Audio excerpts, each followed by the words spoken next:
لله رب العالمين وبه نستعين على أمور الدنيا والدين والصلاة والسلام على أشرف الأنبياء والمرسلين سيدنا محمد حبيب رب العالمين وعلى آله وصحبه أجمعين أما بعد.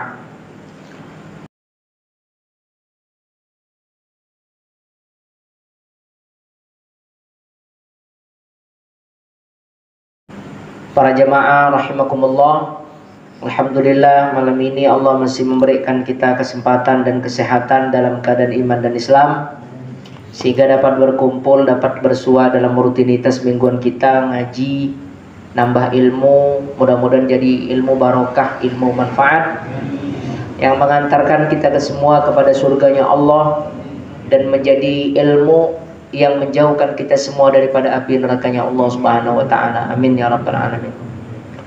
Baik para jamaah rahimakumullah, kita lanjutkan kembali pembacaan kitab Khosaisul Ummatil Muhammadiyah, keistimewaannya menjadi umatnya Nabi Muhammad sallallahu alaihi wasallam. Mudah-mudahan dengan kita mengetahui keistimewaan tersebut, makin bertambah cinta kita kepada Nabi Muhammad, makin mantap, makin kuat, makin luar biasa cinta kita kepada Nabi Muhammad sallallahu alaihi wasallam. Yang ketika cinta tersebut sudah membentuk dalam diri kita, maka harapannya sebagaimana yang disabdakan Nabi, anta ma'aman ahbabta, kamu, kata Rasulullah, bilang kepada Anas bin Malik, Rasulullah berkata kepada Anas bin Malik, anta ma'aman ahbabta, engkau bersama dengan orang yang engkau cintai. Mudah-mudahan kita bersama dengan Nabi Muhammad sallallahu alaihi wasallam. Amin ya rabbal alamin. Bismillahirrahmanirrahim. Qala al-musannif rahimahullahu ta'ala wa nafa'ana bihi wa bi'ulumihi wa maddana bi asrarihi wa bikum amin. Selanjutnya yaitu yang keenam, al-mu'akhadatu bi haditsin nafsi mimma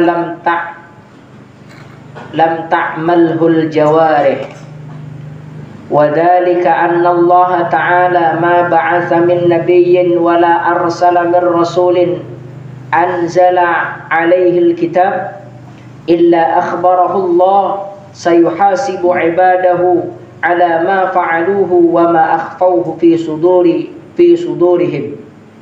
Fakanatil ummatu ta'ti ala anbiya'iha wa rusuliha wa yaquluna nu'akhadhu bima tahaddatsa bihi anfusuna wa lam ta'malhu jawarihuna fayakfuruna wa yaquluna sami'na wa 'asayna.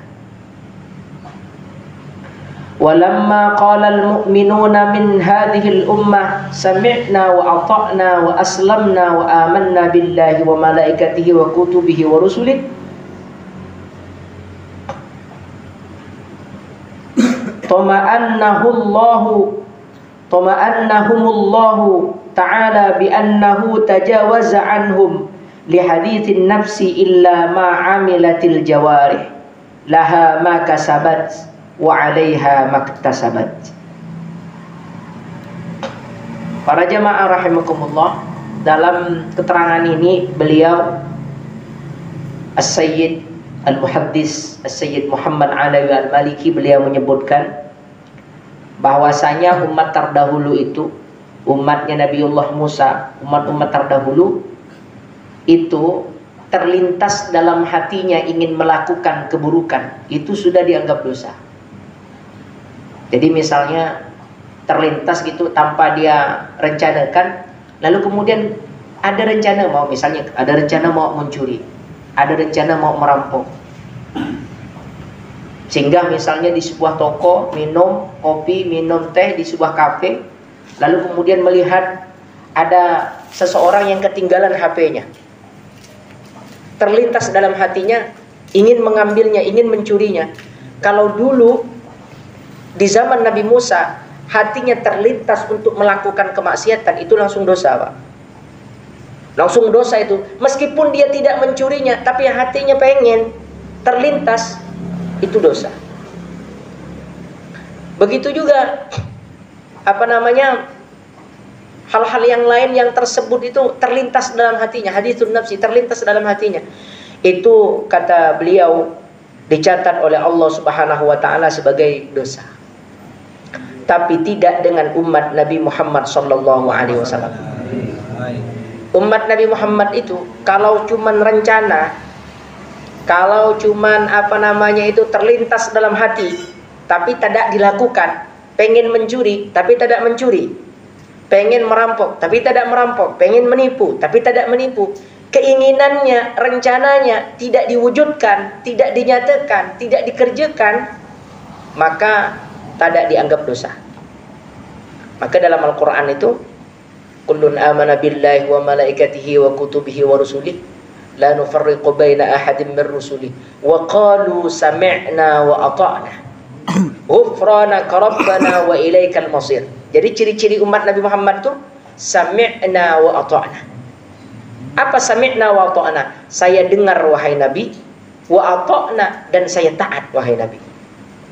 Sami'na wa ata'na. Maka biasanya dipakai oleh seorang murid kepada gurunya. Biasanya dalam penghormatan tuh Pak, kan ada biasanya MC, protokol biasanya nyebutkan al-mukarram al-ustad alladzi sami'na wa ata'na. Itu biasanya ungkapan khusus seorang murid kepada guru. Apa yang engkau ucapkan, apa yang Anda sampaikan, kami dengar dan kami taat. Qalu sami'na wa ata'na ghufranaka rabbana wa ilaikal masir. La yukallifullahu nafsan illa wus'aha.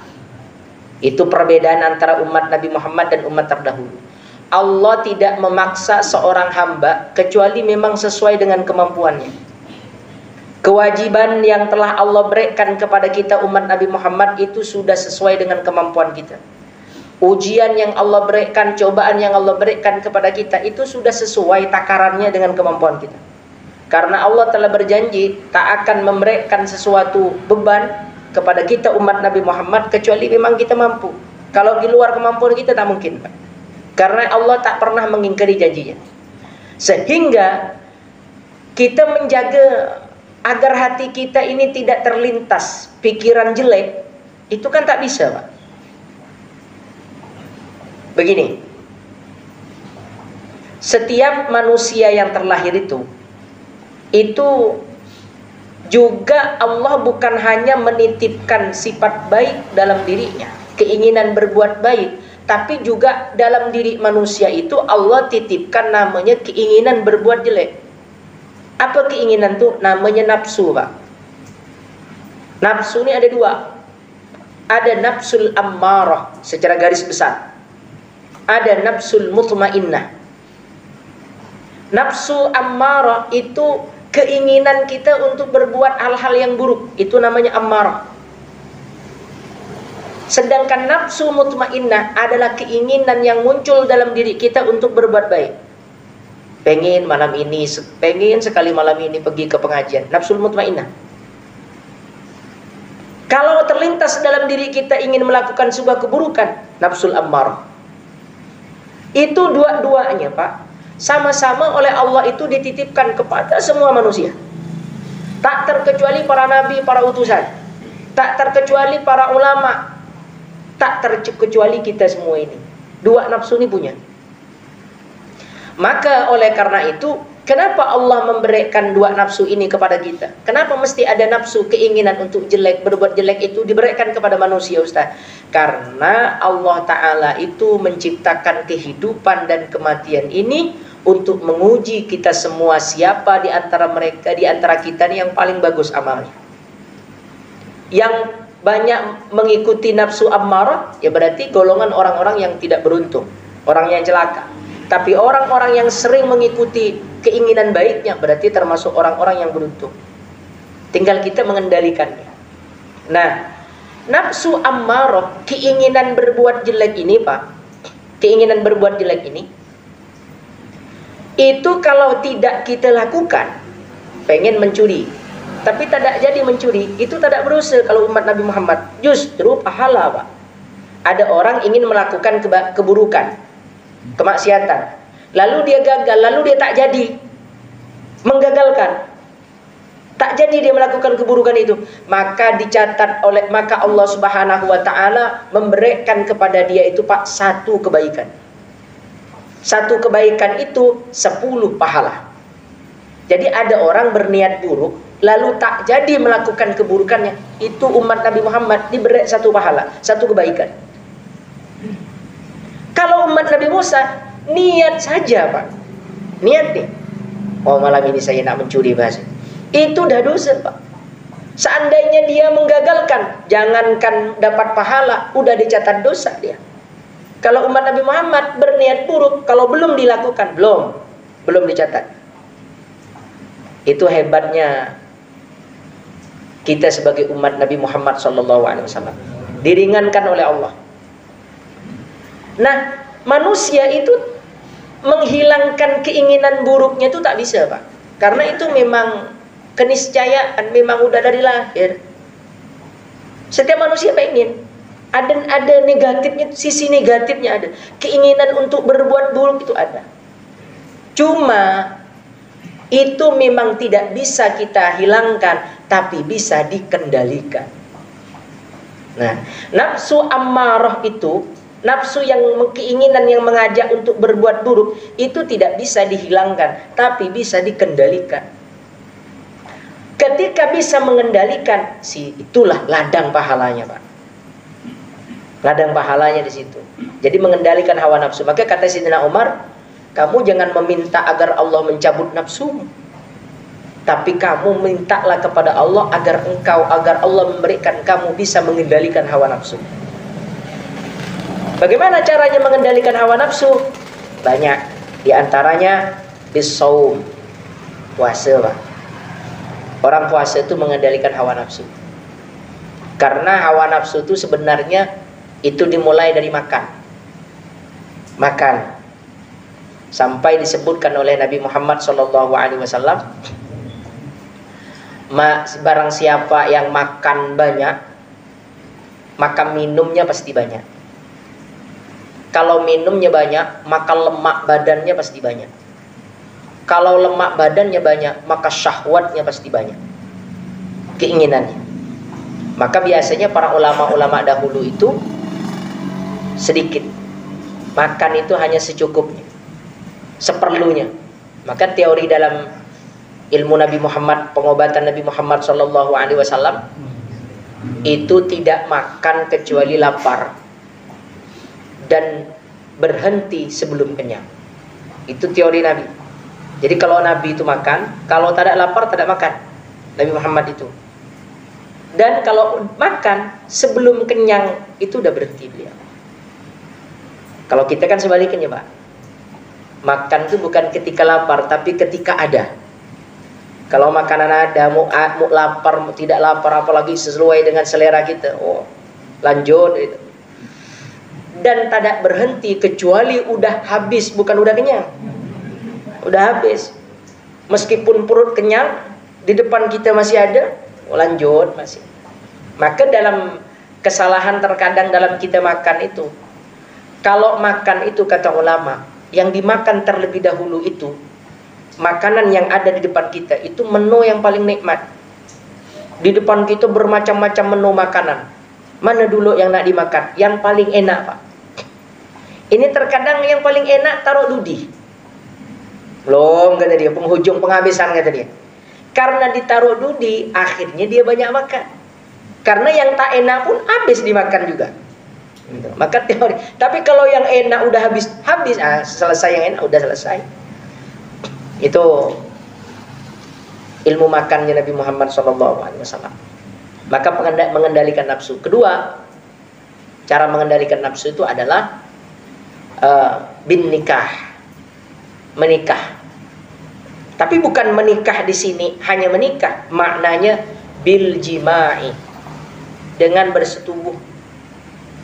Bersetubuh suami istri itu bagian daripada mengendalikan hawa nafsu. Abdullah ibnu Umar itu, Pak. Abdullah ibnu Umar, putranya Sayyidina Umar bin Khattab. Kalau bulan puasa, bulan Ramadan, bahkan menurut riwayat di luar bulan Ramadan, beliau itu biasa. Kalau bulan puasa itu habis korma, setelah korma dia ngajak istrinya ke kamar. Tak sholat maghrib dulu kecuali setelah bersetubuh dengan istrinya. Nah, itu Abdullah bin Umar. Jadi sholatnya itu habis bersetubuh, Pak. Sahabat nanya kepada Abdullah bin Umar, kok kenapa engkau demikian? Tidak seluruh syahwat, seluruh nafsu itu mengeraskan hati, kecuali nafsu bersetubuh dengan istri. Itu malah melembutkan hati. Maka kata beliau, jadi kalau orang ingin hatinya lembut, hatinya tidak keras, hatinya mudah bisa menerima peringatan dan nasihat, di antara solusinya, Pak, nah itu tadi. Solusi yang semua orang mau itu tak perlu disuruh. Oh iya, itu tak perlu disuruh, Pak. Karena memang setiap manusia ada rasa itu. Jadi nikmat Allah Subhanahu wa taala itu, umat Nabi Muhammad ini diberikan cara untuk melembutkan hati itu dengan cara yang disukai orang. Nah, itu Abdullah bin Umar tuh punya kebiasaan demikian. Bahkan di luar Ramadan begitu juga, kalau udah masuk maghrib begitu Abdullah bin Umar. Jadi tak ada sholat maghrib dulu kecuali telah bersetubuh dengan istrinya. Kok kita tengok-tengok orang dulu, Pak. Kok kita ini jangan kalau begitu habis dengan isya-isyanya. Kata dia, nak bersetubuh dulu, habis bersetubuh tidur, bangun tak bangun subuh. Bukan hanya maghrib yang hilang, isyanya pun hilang. Jadi disesuaikan, ada teorinya, disesuaikan. Maka dalam hal itu diajarkan oleh Nabi Muhammad, laki-laki itu, Pak, itu sudah terbukti, dan itu tidak bisa disangka, tidak bisa ditolak lagi, tidak bisa dibantah. Setiap laki-laki selesai bersetubuh itu pasti ngantuk, pasti lemas, pasti tertidur. Tapi kalau dia tahu caranya sebagaimana yang disebutkan Nabi Muhammad dan dicontohkan Nabi Muhammad, dia tidak akan tertidur. Orang setelah saya bersetubuh itu disunnahkan berwudu. Berwudu. Kalau bapak berwudu, itu rasa ngantuk hilang, bahkan akan tumbuh semangat baru. Misalnya dalam bersetubuh tuh, Pak, ilmu orang bersetubuh. Satu ronde, bapak kan dah KO dah bahasanya. Mau ronde kedua, itu mestinya kata Nabi wudu dulu. Kalau bapak tak ada wudu dulu, tak bisa ronde kedua itu, Pak. Dulu ada seorang ulama namanya Zamakhsyari, Syekh Zamakhsyari. Syekh Zamakhsyari ini, Pak, beliau tergolong pendapatnya ikut pada pendapat Mu'tazilah Qadariyah. Mu'tazilah Qadariyah itu tak percaya kalau yang menentukan perilaku manusia ini Allah. Kalau kita kan yakin, Pak, segala apa yang terjadi di muka bumi, bahkan yang dilakukan manusia, itu kan Allah yang menentukan, Allah yang menggerakkan. Tak ada daun yang jatuh, tak ada ranting yang patah, kecuali semuanya atas takdir Allah. Itu keyakinan Ahlussunnah wal Jamaah. Tapi orang Mu'tazilah tidak demikian. Kalau bapak makan, itu bukan takdir Allah katanya. Yang makan tuh kita seorang, bukan karena Allah berkehendak kita makan. Artinya manusia ini bisa menentukan dirinya menurut Mu'tazilah. Akhirnya Syekh Zamakhsyari ini punya pemahaman begitu, manusia ini bisa ngatur dirinya, Pak. Akhirnya menikah Syekh Zamakhsyari ini. Mertuanya ini orang Ahlussunnah wal Jamaah yang meyakini manusia tak mampu mengatur dirinya, tapi dia bisa bergerak dan diam itu semuanya atas kehendak Allah. Kalau kata Syekh Zamakhsyari tidak, manusia bergerak itu atas maunya sendiri, diam atas maunya sendiri, bukan karena kehendak Allah. Mertuanya tidak demikian. Tapi mertuanya tak kuasa nak berdebat dengan menantunya nih, Pak. Akhirnya pas malam pertama suruh masuk kamar. Setelah masuk kamar memang pesan dengan anaknya. Bilang dengan anaknya, wahai putriku, kalau suamimu selesai bersetubuh, nanti kamu ajak lagi dia. Dipesankan begitu. Kenapa, Pak? Kalau dia tidak bisa, tanyakan kepadanya. Katanya manusia itu bisa menentukan dirinya. Akhirnya Malam pertama bersetubuh. Setelah bersetubuh kan KO tuh Pak. Dalam rumah ada apa? Kata istrinya, ayo bang lagi bang. Katanya manusia bisa menentukan kemauannya sendiri. Baru dia sadar, ternyata kemauan manusia itu kalau bukan Allah nakdirkan tak bisa Pak. Karena kalau sudah habis ronde pertama itu biar bapak mau tak bisa. KO lah bahasanya ceritanya tuh. Disitulah dia akhirnya berubah kepada pendapat Ahlus Sunnah wal Jamaah, bahwa semuanya kejadian itu la haula wala quwata illa billahil aliyil azim. Semua itu ada ilmunya, ada tata caranya. Maka Islam ini lengkap Pak. Bahkan dalam urusan yang demikian saja itu dicontohkan, itu diajarkan supaya kita tak lepas daripada sunnahnya Nabi Muhammad SAW. Jadi kembali pada pembahasan yang tadi, umatnya Nabi Muhammad berniat melakukan keburukan itu tidak dicatat sebagai keburukan.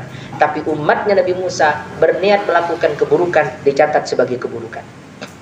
Maka mesti kita bisa mengendalikan hawa nafsu kita. Yang dilarang itu Pak bukan sombong, tapi membiarkan sombong. Sombong itu terkadang datang aja. Tidak kita niat, tahu-tahu perasaan ini merasa lebih baik daripada orang. Perasaan lebih baik daripada orang lain, kan itu sombong. Ketika datang pertama kali, kan Bapak tak mampu menolaknya. Artinya dia datang bukan karena kita rencanakan. Nah, yang begitu itu yang dosa itu Pak, Bapak membiarkan sombong. Hati yang merasa lebih baik daripada orang itu Bapak terima. Tapi kalau Bapak lawan, oh enggak ini nih, maka itu tidak berdosa. Yang berdosa itu iri hati, dengki hati. Ada orang tetangganya mendapat nikmat, Bapak tak suka, itu kan namanya iri hati. Apakah itu berdosa? Tunggu dulu. Kalau Bapak ketidaksukaannya tadi itu dibiarkan dalam hati, tidak diupayakan untuk dibersihkan, berdosa Bapak. Kalau Bapak berusaha menghilangkan perasaan tadi itu, maka Bapak tidak berdosa. Jadi yang berdosa itu bukan iri hatinya, membiarkan iri hati itu ada dalam hati kita. Kalau umat dahulu hatinya terlintas tak suka dengan orang lain, langsung dosa tuh Pak. Merasa lebih baik daripada orang lain, langsung dosa. Meskipun dia belum berupaya, itu sudah dianggap dosa di sisi Allah Subhanahu wa taala. Maka betapa beruntungnya kita jadi umat Nabi Muhammad sallallahu alaihi wasallam. Maka dalam ayat itu kan, laha makasabat wa 'alaiha maktasabat. Rabbana la tu'akhidna in nasina aw akhtana. Ya Allah, jangan siksa kami apabila kami melakukan sesuatu karena lupa atau salah. Rabbana la tu'akhidna in nasina wa akhtana. Rabbana wa la tahmil alaina isran kama hamaltahu 'alal ladzina min qablina. Ya Allah, jangan bebankan kepada kami beban yang berat sebagaimana beban tersebut Engkau bebankan kepada orang-orang sebelum kami. Rabbana wa la tuhammilna ma la taqata lana bih. Ya Allah, jangan Kau bebankan kepada kami apa-apa yang kami tak mampu untuk memikulnya. Wala tuhammilna ma la taqata lana bih wa'fu 'anna, ampuni ya Allah kami, maafkan kami. Waghfir lana, ampuni ya Allah kami. Warhamna, kasihanilah kami. Anta maulana, Engkau adalah junjungan kami, Tuhan kami. Fansurna 'alal qaumil kafirin, tolonglah kami atas orang-orang kaum-kaum yang kafir. Maka di antara dua ayat yang langsung turun kepada Nabi Muhammad, itu turunnya bukan hanya Jibril sendiri Pak, tapi dikawal oleh ribuan malaikat. Itu ada dua. Pertama Al-Fatihah, kedua akhir surah Al-Baqarah ini. Ini hadiah langsung untuk Nabi Muhammad SAW. Ketika peristiwa Isra Mi'raj itu terjadi, Nabi mengadu kepada Allah, ya Allah, engkau memberikan Ibrahim itu, menjadikan Nabi Ibrahim sebagai khalila, sebagai kekasihmu. Dan engkau menjadikan Nabi Musa itu sebagai orang yang bisa berkomunikasi denganmu. Dan engkau menjadikan Daud itu diberikan kemampuan wa alanna lahul hadid, bisa melenturkan besi. Dan engkau memberikan kepada Nabi ini disebut oleh Nabi Muhammad. Lalu apa yang akan engkau berikan kepadaku ya Allah? Langsung Allah Subhanahu wa taala dalam cerita itu menyebut, kalau Ibrahim aku jadikan khalila, maka engkau aku jadikan sebagai habibah, kekasih yang di atas pangkat khalil itu. Dan Allah memberikan surah Al-Baqarah, memberikan surah Al-Fatihah dan akhir surah Al-Baqarah. Sampai ulama berkata, kalau ada orang punya hajat besar, pengen doanya cepat dikabulkan Allah, sebelum berdoa baca Fatihah dan baca akhir surah Al-Baqarah. Setelah itu berdoa. Maka kata ulama, doa kita itu tak ada penghalang antara kita dengan Allah Subhanahu wa taala. Kalau kita baca akhir surah Baqarah itu, Pak, amanar rasulu bima unzila ilaihi min rabbih wal mu'minun. Kalau biasa kita baca tahlil itu kan dari lillah. Tapi kalau baca untuk doa itu dari amanar rasulu bima unzila ilaihi min rabbih wal mu'minun. Kullun amana billah wa malaikatihi wa kutubihi wa rusulihi la nufarriqu baina ahadin min rusulihi wa qalu sami'na wa ata'na ghufranaka rabbana wa ilaikal masir. La yukallifullahu nafsan illa wus'aha laha ma kasabat wa 'alaiha ma iktasabat. Rabbana la tu'akhidna in nasina wa akhtana. Rabbana wa la tahmil 'alaina isran kama hamaltahu 'alal ladzina min qablina. Rabbana wa la tuhammilna ma la taqata lana bih wa'fu 'anna waghfir lana warhamna anta maulana fansurna 'alal qaumil kafirin. Itu akhir surah Al-Baqarah. Jadi kalau punya hajat, punya doa yang pengen cepat dikabulkan Allah, baca Al-Fatihah dan akhir surah Al-Baqarah tersebut. Selanjutnya, al-mu'akhadatu 'alal khata'i wan nisyan. Wa dzalika bi ta'jili 'uqubatihi min tahrimi syai'in min mat'amin aw mashrabin 'uqubatan 'ala hasabi dzalika adz-dzambi min kibarin wa sigharin. Termasuk di antara keistimewaan umat Nabi Muhammad sallallahu alaihi wasallam, Allah tidak menyiksa umat Nabi Muhammad yang melakukan kesalahan karena lupa atau tak sengaja. Kalau umat Nabi Musa melakukan kesalahan sengaja tak sengaja, Pak, itu sudah dianggap dosa. Kalau kita tak sengaja itu tidak berdosa. Nama barang tak sengaja, di luar kemampuan kita. Lupa. Contoh, orang berpuasa. Orang berpuasa di tengah hari, di siang Ramadan, masuk ke dapur, ambil air, minum dia. Karena lupa. Apakah berdosa? Tidak berdosa. Bahkan kata ulama itu nikmat bagi kita, asalkan kita betul-betul lupa. Tapi bukan pura-pura lupa, itu beda lagi. Pas ditegur sama istri, oh iya lupa saya, kata dia. Padahal kalau tak ada ditegur tuh jadi dia minum gitu. Jadi itu beda. Memang lupa itu tidak dianggap dosa. Sama uzur sholat. Orang meninggalkan sholat itu tidak dosa, asalkan dua sebabnya. Satu, tidur. Tidur itu orang tidur, Pak. Tidur di luar waktu sholat, Pak, ya. Bapak sampai balik kerja jam 11, mandi, lalu tidur. Kan belum masuk waktu zuhur. Bangun tak bangun setengah 4. Setengah 4. Bapak tak sholat zuhur. Berdosa tidak? Tidak berdosa. Karena memang itu uzurnya sholat. Cuman Bapak wajib menggantinya. Namanya qadhaan. Setelah bangun, Bapak tetap harus sholat. Tapi bukan sholat adaan. Bukan sholat Bapak mengerjakan, tapi sholat bayar utang ceritanya. Yang tadi tidak kita kerjakan. Sholat bayar utang. Qadhaan bahasanya, dalam bahasa Arabnya. Gitu juga misalnya orang kesiangan subuh, tidur jam 2 malam. Dia mengirakan dia akan bangun jam 4:30. Bangun tak bangun. udah terang dah, tanah dah terang kata orang dulu, udah terang tanah, jam 7:30, jam 8. Apakah berdosa? Ya tidak berdosa. Tidak berdosa. Karena itu uzurnya sholat. Tidak berdosa. Tapi biasa Ustaz keseringan begitu. Udah biasa begitu bangun jam 8 itu. Meskipun keseringan. Karena itu di luar uzur sholat, di luar waktu sholat. Dengan catatan ketika dia tidur, dia udah yakin punya prasangka bisa bangun, Pak. Tapi kalau dia tak punya prasangka begitu, berdosa. Contoh, tak bangun jam 2, nonton final Piala Dunia. Dia tahu jam 4 subuh belum masuk. Kalau dia tidur, subuh bisa lewat, masih tidur, itu berdosa. Kenapa? Udah tahu dia tak bangun tapi masih tidur.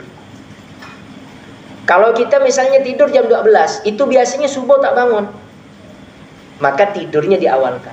Kalau kita tidur subuh, tidur jam 12, udah tahu subuhnya tak akan bangun, bapak tidur begitu, itu bisa dianggap berdosa. Maka mesti sekarang kita harus menghidupkan alarm sebagai alat bantu. Kalau alarm udah hidup, minta dibangunkan, masih kesiangan, itu tidak berdosa. Kenapa? Karena itu di luar kemampuan kita. Kalau tidur setelah masuk waktu sholat, zuhur jam 12 sampai ke rumah jam 12:30, mandi, ngantuk perasaan, bapak tidur dulu. Bapak menyangka bisa bangun sebelum zuhur habis waktunya. Apakah tidur gitu berdosa? Tidak berdosa. Asalkan bapak punya prasangka bahwa bisa bangun sebelum waktu zuhur habis. Tapi kalau bapak tak punya prasangka begitu, tidur, berdosa tidur. Itu yang disebutkan oleh para ulama. Gitu juga lupa. Lupa bukan karena sesuatu yang dianggap permainan. Kalau lupa waktu sholat karena main, Pak, itu dosa, Pak. Di antara permainan yang suka dan bisa gampang untuk melupakan kita sholat itu main kelayang. Oh iya, Pak. Main kelayang itu, jangankan nak waktu sholat, dengan dirinya aja lupa dia. Coba tengok bapak kalau tak percaya, main kelayang tepi jalan tuh, mana diingat tuh ada motor ke ada apa, kau udah ngasih itu. Jadi jaga betul waktu, jaga betul waktu. Kalau lupa disebabkan karena misalnya sesuatu yang syar'i, yang dibenarkan dalam syarak, contoh bapak nolong orang sakit, karena bantu masuk ngurusnya, tahu-tahu tengok waktu udah habis, lupa kita. Nah, begitu lupa yang demikian itu tidak dianggap berdosa. Kalau zaman dahulu, zamannya umat Nabi Musa, lupa dan tak sengaja, itu dosa, Pak. Itu berdosa. Nah, maka luar biasanya umat Nabi Muhammad SAW. Umat dahulu dipaksa, itu dosa. Na'udzubillah wal iyadzubillah. Misalnya ada seorang wanita diperkosa. Kalau itu umat Nabi Muhammad, wanita yang diperkosa itu tidak berdosa. Karena statusnya dia dipaksa. Kalau umat dahulu, Pak, diperkosa, itu berdosa. Nah, itu bedanya umat Nabi Muhammad dengan umat terdahulu. Kalau dalam hukum sistem dalam Islam, pemerkosaan sifatnya, itu ada dua hukum, Pak. Yang diperkosa siapa dulu? Kalau perempuan, maka perempuannya tidak berdosa. Tapi kalau laki-laki yang diperkosa misalnya, maka bisa berdosa, Pak. Yang laki-laki itu bisa berdosa. Kok bisa ya? Kan tak mungkin bisa melakukan sebuah hubungan kalau laki-lakinya tidak ada hasrat. Tak mungkin. Karena ada hasratnya itulah yang disebabkan dosanya. Meskipun dia diperkosa. Mungkin awalnya diperkosa, tapi akhirnya tidak. Bisa demikian. Maka berbeda antara laki-laki dan perempuan dalam hukum ini. Maka itu perbedaan umat Nabi Muhammad SAW dengan umat-umat terdahulu. Maka betapa beruntungnya kita menjadi umat Nabi Muhammad, betapa beruntungnya kita menjadi pengikut Nabi Muhammad, Mudah-mudahan menambah cinta kita kepada Nabi Muhammad, menambah rindu kita kepada Nabi Muhammad. Mudah-mudahan nanti di akhirat kita semua dapat syafaat Nabi Muhammad. Amin ya rabbal alamin. Demikian, semoga barokah dan manfaat, semoga berbarengan dengan keridhaan Allah. Amin ya rabbal alamin. Subhanallahumma bihamdika.